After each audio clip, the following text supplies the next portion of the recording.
Baik, Assalamualaikum warahmatullahi wabarakatuh. Perkenalkan, saya Ramdan Darsuci dengan NIM B1B1230047, Prodi Ilmu Pemerintahan, Fakultas Hukum Universitas Jambi.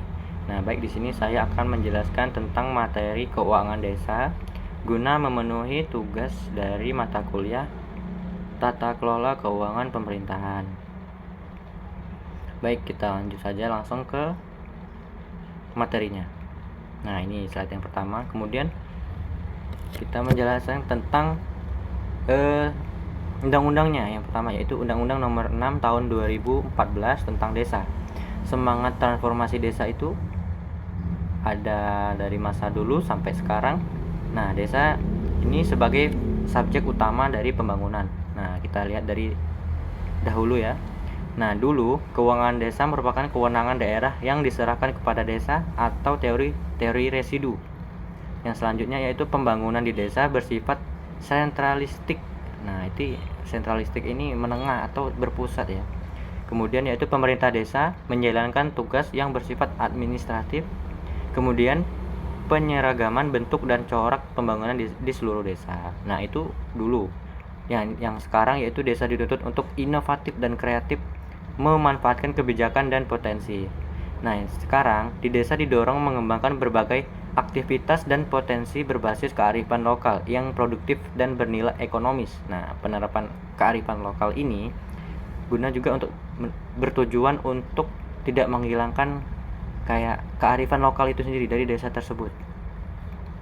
Selanjutnya, desa berhak mengatur atau mengurus sendiri urusan perencanaan pelaksanaan kegiatan untuk pengembangan lokal. Kemudian yang terakhir, desa memiliki pendanaan yang besar sebagai modal memenuhi kebutuhan pembangunan dan pemberdayaan masyarakat. Nah, kita masuk slide selanjutnya yaitu kekuasaan pengelolaan keuangan desa. Terdiri dari kepala desa selaku KPKD atau pemegang kekuasaan pengelolaan keuangan desa. Nah, tugasnya yaitu menetapkan kebijakan tentang pengelolaan barang milik desa, terus menetapkan kebijakan pelaksanaan APBD desa, melakukan tindakan yang pengeluaran atas beban APB desa, kemudian menetapkan PPKD atau pelaksanaan pengelolaan keuangan desa, kemudian menyetujui DPA dokumen pelaksanaan anggaran, DPPA dokumen pelaksanaan perubahan anggaran, dan DPAL dokumen pelaksanaan anggaran lanjutan. Kemudian menyetujui RAK rencana anggaran kas desa, menyetujui SPP surat pemerintahan pembayaran, melakukan verifikasi terhadap DPA, DPAA, DPPA, dan DPAL, kemudian melakukan verifikasi terhadap rak desa, kemudian melakukan verifikasi terhadap bukti penerimaan dan pengeluaran APB desa.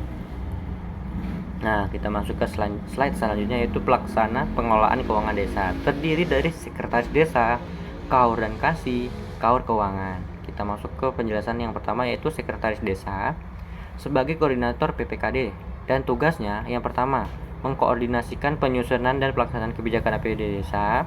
Kemudian kedua mengkoordinasikan penyusunan rancangan APB desa dan rancangan perubahan APB desa. Yang ketiga, mengkoordinasikan penyusunan rancangan peraturan desa tentang APB desa, perubahan APB desa, dan pertanggungjawaban pelaksanaan APB desa. Yang keempat, mengkoordinasikan penyusunan rancangan peraturan kepala desa tentang penjabaran APB desa dan perubahan penjabaran APB desa. Yang kelima, mengkoordinasikan tugas perangkat desa lain yang menjalankan tugas PPKD.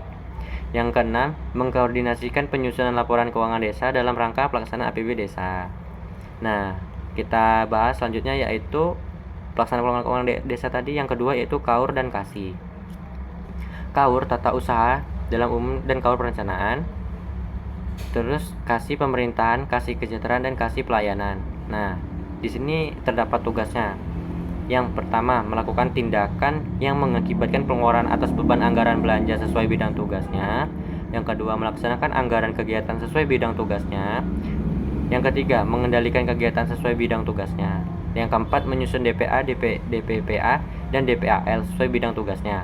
Yang kelima, menandatangani perjanjian kerjasama dengan penyedia atas pengadaan barang atau jasa untuk kegiatan yang berada dalam bidang tugasnya. Yang keenam, menyusun laporan pelaksanaan kegiatan sesuai bidang tugasnya untuk pertanggungjawaban pelaksanaan APB desa. Nah, yang ketiga tadi yaitu kaur keuangan. melaksanakan, nah kalau keuangan ini melaksanakan fungsi kebendaraan, sama kayak bendara gitu maksudnya. Yang pertama menyusun RAK desa, yang kedua melakukan penatausahaan yang meliputi penerima penyimpan, menyetorkan atau membayar, menata usahakan dan mempertanggungjawabkan penerimaan pendapatan desa, dan pengeluaran dalam rangka pelaksanaan APBD desa. Nah, slide selanjutnya itu anggaran pendapatan dan belanja desa, meliputi pendapatan desa, belanja desa, dan pembiayaan desa. Nah, kita bahas yang pertama yaitu pendapatan desa. Pendapatan desa adalah semua penerimaan desa dalam 1 tahun anggaran yang menjadi hak desa dan tidak perlu dikembalikan oleh desa. Nah, ini juga dalam jangka waktu 1 tahun dan tidak perlu dikembalikan. Yang terdiri atas yang pertama, pendapatan asli desa atau PAD, kemudian transfer, dan yang ketiga pendapatan lain. Kita bahas yang pertama PAD atau pendapatan asli desa. Merupakan yang pertama yaitu hasil usaha atau hasil BUM desa. Kedua, hasil aset. Hasil aset terdiri dari tanah kas desa, tambatan perahu, pasar desa, tempat pemandian umum, jaringan irigasi, dan hasil aset lainnya sesuai dengan kewenangan berdasarkan hak asal usul dan kewenangan lokal berskala desa. Nah, yang ketiga itu swadaya. Swadaya ini partisipasi dan gotong royong. Penerimaan berasal dari sumbangan masyarakat desa atau masyarakat lokal itu sendiri. Ya, dari program swadaya tadi. Selanjutnya yang terakhir yang keempat, pendapatan asli desa lain atau hasil pungutan desa lah contohnya. Kemudian yang selanjutnya kita menjelaskan tentang transfer. Nah, transfer ini terdiri dari yang pertama dana desa, yang kedua bagian dari hasil pajak daerah dan retribusi daerah, kabupaten atau kota. Kemudian yang tiga, alokasi dana desa. Yang keempat, bantuan keuangan dari anggaran pendapatan belanja daerah provinsi. Yang kelima, bantuan keuangan dari anggaran pendapatan belanja daerah kabupaten kota. Nah, kita masuk ke slide selanjutnya yaitu pendapatan lain ya. Pendapatan lain ini berupa penerimaan dari hasil kerjasama desa, itu yang pertama. Yang kedua, penerimaan dari bantuan perusahaan yang berlokasi di desa. Yang ketiga, penerimaan dari hibah dari sumbangan dari pihak ketiga. Yang keempat, koreksi kesalahan belanja tahunan anggaran sebelumnya mengakibatkan penerimaan di kas desa pada tahun anggaran berjalan. Yang kelima, bunga bank. Yang keenam, pendapatan lain yang sah. Nah, kita bahas yang belanja. Belanja adalah semua pengeluaran yang merupakan kewajiban desa dalam 1 tahun juga. Nah, jangkanya juga 1 tahun dan anggaran yang tidak akan dipilih pembayaran kembali oleh desa. Juga tidak akan dikembalikan. Terus dipergunakan untuk pandangan desa. Nah, klasifikasi belanja. Nah, ini ada beberapa klasifikasi belanja. Yang pertama, penyelenggaraan pemerintah desa. Yang kedua, pelaksanaan pembangunan desa. Yang ketiga, pembinaan kemasyarakatan desa. Yang keempat, pemberdayaan masyarakat desa. Yang kelima, penanggulangan bencana keadaan darurat dan mendesak desa. Nah, kita bahas yang klasifikasi belanja tadi. Yang pertama, penyelenggaraan pemerintah desa. Penyelenggaraan belanja, penghasilan tetap, tunjangan, dan operasional pemerintah desa. Nah, itu salah satu yang terkait dengan penyelenggaraan pemerintah desa. Yang kedua, sarana dan prasarana pemerintah desa. Yang ketiga, administrasi kependudukan, pencatatan sipil, statistik, dan kearsipan.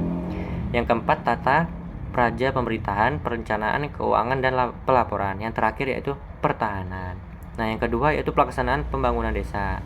Terdiri dari pendidikan, kesehatan, pekerjaan umum dan penataan ruang, kawasan permukiman, kehutanan dan lingkungan hidup, perhubungan, komunikasi dan informatika, energi dan sumber daya mineral, dan pariwisata. Nah, kita jelaskan slide selanjutnya yaitu pembinaan kemasyarakatan desa. Yang pertama, terdiri dari ketentraman, ketertiban, dan perlindungan masyarakat. Nah, tentu itu sudah pasti. Yang selanjutnya itu kebudayaan dan keagamaan, kemudaan dan olahraga, serta kelembagaan masyarakat. Nah, slide yang selanjutnya yaitu pemberdayaan masyarakat desa. Di sini kita bisa lihat kalau pemberdayaan masyarakat bisa dari ranah kelautan dan perikanan, kemudian pertanian dan peternakan, selanjutnya peningkatan kapasitas aparatur desa, kemudian pemberdayaan perempuan, perlindungan anak dan keluarga, kemudian koperasi, usaha mikro kecil dan menengah, kemudian dukungan penanaman modal, serta yang terakhir perdagangan dan perindustrian. Nah, kita masuk ke slide selanjutnya yaitu penanggulangan bencana, keadaan darurat dan mendesak desa. Nah, yang pertama yaitu penanggulangan bencana, yang kedua keadaan darurat, serta yang ketiga keadaan mendesak. Nah, slide selanjutnya yaitu jenis belanja. Macam-macam jenis belanja yang ada dalam keuangan ini ya. Yang pertama yaitu belanja pegawai, belanja barang dan jasa, belanja modal, dan belanja tak terduga.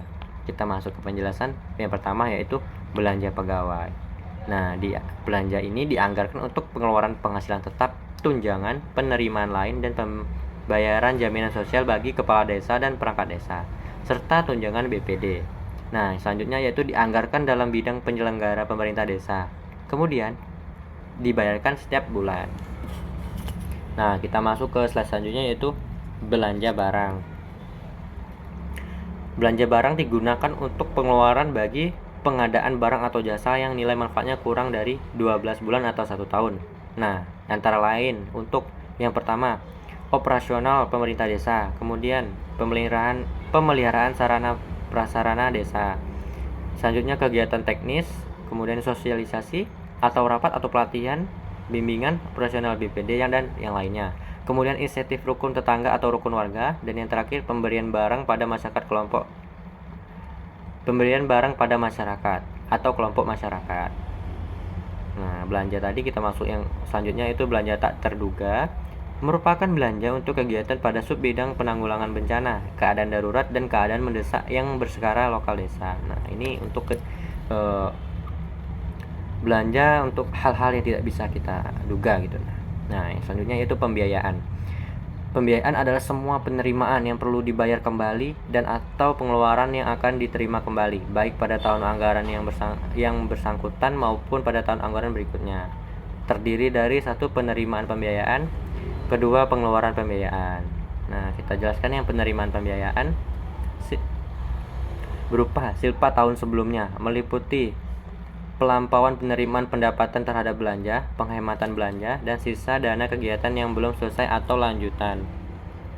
Yang kedua, pencairan dana cadangan digunakan untuk menganggarkan kebutuhan dana cadangan yang selanjutnya dicatatkan dalam penerimaan pembiayaan dalam APBD desa. Kemudian yang ketiga yaitu hasil penjualan kekayaan desa yang dipisahkan kecuali tanah dan bangunan, dicatat dalam penerimaan pembiayaan hasil penjualan kekayaan desa yang dipisahkan. Kita masuk ke slide selanjutnya yaitu pengelola keuangan desa. Ada perencanaan, pelaksanaan, penatausahaan, pelaporan, pertanggungjawaban. Nah, kita masuk ke pengelolaan yang paling awal dahulu, yang utama yaitu perencanaan. Merupakan perencanaan, penerimaan, dan pengeluaran pemerintah desa pada tahun anggaran berkenaan yang dianggarkan oleh dalam APBD desa. Kemudian mengacu pada pedoman penyusunan APBD desa yang diatur dengan peraturan bupati atau wali kota setiap tahun yang memuat tentang sinkronasi kebijakan penerimaan daerah, kabupaten atau kota dengan kewenangan desa dan RKPD desa. Prinsip penyusunan APBD desa, kebijakan penyusunan APBD desa, teknis penyusunan APBD desa, dan hal khusus lainnya. Nah, selanjutnya itu Musrembangdes. Nah, rancangan APBDes, Sekdes sampaikan rancangan peraturan desa tentang APBDes ke kepala desa. Disampaikan kepala desa ke BPD dan dibahas dalam Musdes. Disampaikan kepada bupati melalui camat untuk dievaluasi penetapan APBDes. Nah, kita masuk ke tahapan yang kedua yaitu pelaksanaan. Nah, pelaksanaan merupakan penerimaan dan pengeluaran desa yang dilaksanakan melalui rekening ke desa pada bank yang ditunjuk bupati atau wali kota. Kepala desa menugaskan KAUR dan KASI pelaksanaan kegiatan anggaran sesuai tugasnya, menyusun DPA paling lama 3 hari kerja setelah peraturan desa tentang APB desa dan peraturan kepala desa tentang penjabaran APBD desa ditetapkan. Nah, DPA itu terdiri dari yang pertama, rencana kegiatan dan anggaran desa, berinci setiap kegiatan anggaran yang disediakan dan rencana penarikan dana untuk kegiatan yang telah dianggarkan. Kemudian yang kedua, rencana kerja kegiatan desa, merinci lokasi, volume, biaya, sasaran, waktu pelaksanaan kegiatan anggaran, dan tim yang melaksanakan kegiatan. Yang ketiga, rencana anggaran biaya, merinci satuan harga untuk setiap kegiatan. Nah, kita masuk ke proses selanjutnya yaitu penatausahaan. dilakukan oleh Kaur Keuangan sebagai pelaksana fungsi kebendaraan dengan mencatat setiap penerimaan dan pengeluaran dalam buku kas umum yang ditutup setiap bulannya. Nah, ini bukan per tahun ya, tapi setiap bulan. Buku pembantu kas umum. Nah, ini yang tadi terdiri atas yang pertama buku pembantu bank berupa catatan penerimaan dan pengeluaran melalui rekening kas desa. Kemudian yang kedua buku pembantu pajak berupa catatan penerimaan, potongan pajak, dan pengeluaran setoran pajak. Yang ketiga buku pembantu panjar. Nah, merupakan catatan pemberian dan pertanggungjawaban uang panjar. Selanjutnya proses selanjutnya itu pelaporan. Nah, kepala desa menyampaikan laporan pelaksanaan APB desa semester pertama kepada bupati atau wali kota melalui camat yang terdiri dari laporan pelaksanaan APB desa dan laporan realisasi kegiatan. Yang kedua, yang selanjutnya itu bupati atau wali kota menyampaikan laporan konsolidasi pelaksanaan APB desa kepada menteri melalui Direktur Jenderal Bina Pemerintahan Desa paling lambat minggu kedua bulan Agustus tahun berjalan. Nah, kita masuk ke selanjutnya yaitu hal yang paling penting yaitu pertanggungjawaban. Kepala desa menyampaikan laporan pertanggungjawaban realisasi APB desa kepada bupati atau wali kota melalui camat setiap akhir tahun anggaran paling lambat 3 bulan setelah akhir tahun yang ditetapkan Denhan Peraturan Desa. Nah, ini periodenya dalam 1 tahun, jadi itu nanti akan dilaporkan pertanggungjawabannya. Peraturan desa disertai dengan yang pertama laporan keuangan atau laporan realisasi APB desa dan catatan atas laporan keuangan. Yang kedua laporan realisasi kegiatan. Yang ketiga daftar program sektoral, program daerah dan program lainnya yang masuk ke desa. Nah, berikut adalah tampilan berupa realisasi dana desa. Nah, ini kita lihat ya kebijakan dana desanya dari 2014 sampai 2023. Nah, 2014 itu ada UU Desa. Yang tahun 2015 itu ada 20,7 triliun rupiah.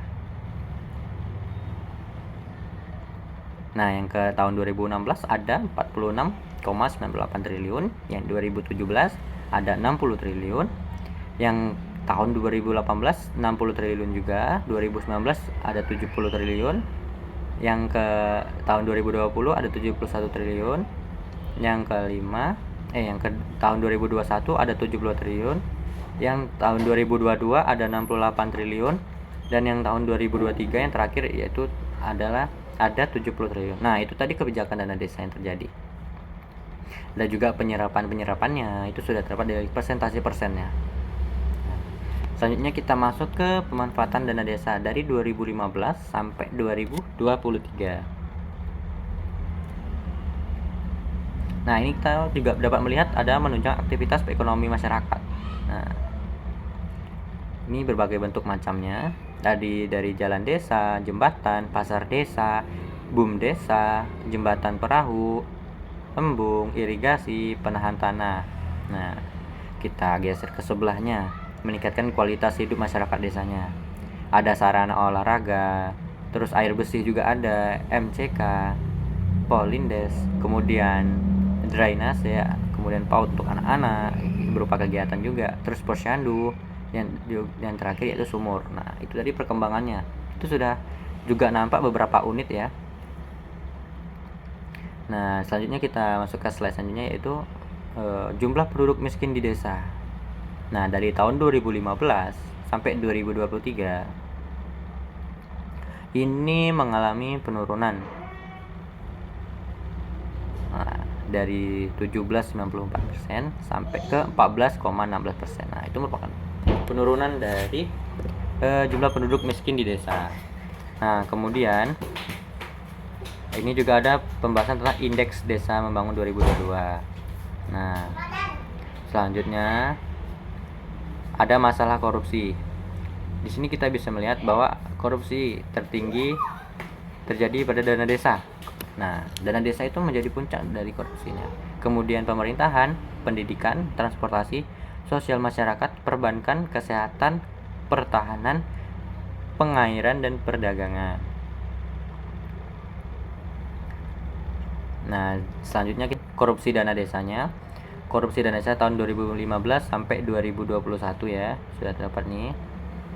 Nah, dari jumlah kasus, kemudian jumlah tersangka, dan nilai kerugian negaranya. Ini kita bisa lihat. Nah, ini berbagai contoh dari kasus-kasus tersebut. Yang pertama, jual beli jabatan perangkat desa di Demak, harga bandrol 150 juta hingga 250 juta. Dan kita lihat bahwa jabatan saja sudah bisa dibeli kayak gini ya. Ini sudah sangat parah. Kemudian selanjutnya, seleksi perangkat desa di Demak, rela bayar 750 juta untuk jadi sekdes. Kasus-kasusnya.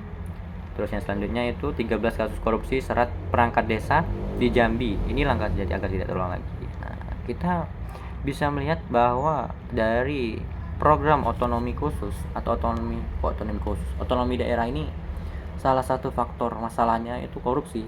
Nah, jadi pintu korupsi ini lebih bisa cepat terbuka gitu. Nah, kita bisa melihat juga dari kasus-kasus ini bahwa itu emang kalau masalah korupsi ini emang susah sekali. Nah, kita masuk ke selanjutnya itu modus korupsi dana desa. Nah, kita masuk ke penjelasan ini ya. Nah, berupa yang pertama, membuat rancangan anggaran di atas harga pasar. Kemudian, dana desa digunakan untuk pertanggungjawaban biaya proyek fisik dari sumber lain. Nah, sumbernya ini kayak tidak jelas begitu. Yang ketiga, pungutan atau pemotongan dana desa oleh oknum pejabat kecamatan atau kabupaten. Yang keempat, peminjaman sementara dana desa untuk kepentingan pribadi tapi tidak dikembalikan. Nah, itu sering terjadi. Yang kelima, markup pembayaran honorium perangkat desa. Yang keenam, membuat perjalanan dinas fiktif oleh kepala desa dan jajarannya. Nah, ini sepertinya alasan aja untuk jalan-jalan dinas gitu, padahal ya memakai duit daerah. Yang ketujuh, pemungutan pajak atau retribusi desa namun tidak disetor ke kas desa atau kantor pajak. Yang kedelapan, markup pembayaran alat tulis atau kantor. Yang kesembilan, konglikung dalam proyek yang didanai oleh dana desa. Yang kesepuluh, pemangkasan anggaran publik yang dialokasikan untuk kepentingan perangkat desa. Yang kesebelas, pembelian inventaris kantor dengan dana desa namun peruntukan secara pribadi. Nah, kembali lagi ke keuntungan pribadi. Yang ke-12, membuat kegiatan atau proyek fiktif yang dananya dibebankan dari dana desa. Itu macam-macam modus ya dari kepala-kepala daerah atau desa. Itu salah satu cara kita untuk menilai bahwa itu adalah sebuah korupsi, indikasi korupsi gitu. Nah, selanjutnya ini ada solusi. Peraturan Pemerintah Dalam Negeri nomor 20 tahun 2018 pasal 2 asas pengelolaan keuangan desa. Nah, yang ada transparan, akuntabel, partisipatif, dan tertib dan disiplin anggaran. Nah, ini salah satu solusinya. Yang pertama, transparan. Nah, kita jelaskan ya. Prinsip keterbukaan yang memungkinkan masyarakat untuk mengetahui dan mendapat akses informasi seluas-luasnya tentang keuangan desa. Jadi transparan ini bisa terjadi atau bahkan sangat efisien untuk masyarakat tuh tahu apa saja akses informasinya untuk mendapatkan bahwa kepala desa atau desa ini melakukan apa saja untuk keuangannya, terutama masalah keuangan. Kemudian akuntabel, perwujudan kewajiban untuk mempertanggungjawabkan pengelolaan dan pengendalian sumber daya dan pelaksanaan kebijakan yang dipercayakan dalam rangka pencapai tujuan yang telah ditetapkan. Nah, ini pertanggungjawaban dari pemerintah desa atau ya yang berkaitan dengan pertanggungjawaban, apalagi di keuangan harus ada tanggung jawabannya. Kemudian partisipatif, penyelenggaraan pemerintahan desa yang mengikutsertakan kelembagaan desa dan unsur masyarakat desa. Nah, ini sangat penting dilakukan karena ya harus partisipatif masyarakatnya untuk mengetahui bagaimana aspirasi masyarakat itu bisa diterima atau dibuat kebijakan itu sesuai dengan aspirasi masyarakat. Yang selanjutnya itu tertib dan disiplin anggaran. Pengelolaan keuangan desa harus mengacu pada aturan dan pedoman yang melandasinya. Nah, kembali lagi semua itu harus ada peraturan atau dasar hukum untuk melandaskan dari apa yang kita lakukan gitu. Nah, kita selanjutnya menyelesaikan studi di desa-desa sekitar Mendalo. Nah, ini contoh-contohnya sudah dilakukan, yaitu transparan, akuntabel, partisipatif, dan tertib disiplin dan tertib. Nah, ini contoh dari solusi tadi. Nah, ini penerapannya di studi di desa-desa sekitar Unja Mendalo.